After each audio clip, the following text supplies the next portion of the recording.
अस्सलाम वालेकुम जी, मेरा नाम मिसेस उस्मा गुल है। मैं चेयरपर्सन वारान टूर्स हूँ। मेरी एक बस कंपनी थी जिसकी बसें यहाँ खड़ी हुई भी हैं और हमारा गवर्नमेंट ऑफ पंजाब के खिलाफ मुकदमा हुआ है और हम केस जीत चुके हैं।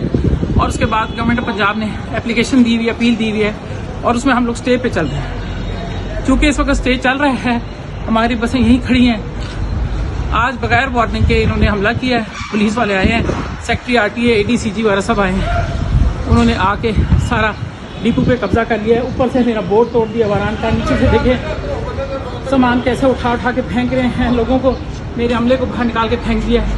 हर चीज़ उठा उठा के ले जा रहे हैं। कहाँ ले जा रहे हैं सामान अल्लाह जानता है, मुझे बिल्कुल इल्म नहीं है। मुझे कमरे में, मैं आई हूँ, घर में बंद थी लॉकडाउन की वजह से, वहाँ से भागती भी आई हूँ।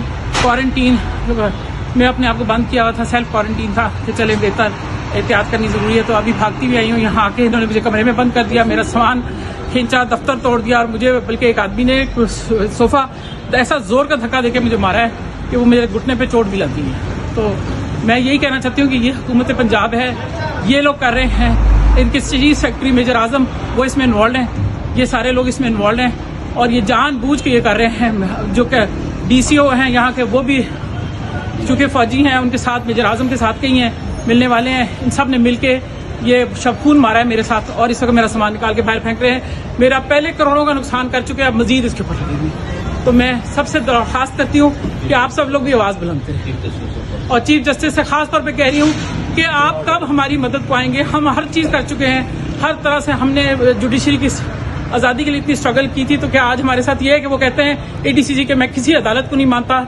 जाएं जाके जो लेना है अदालत से बात करें, मैं खुद कानून हूँ और स्टे ऑर्डर के बावजूद वो नहीं मान रहे।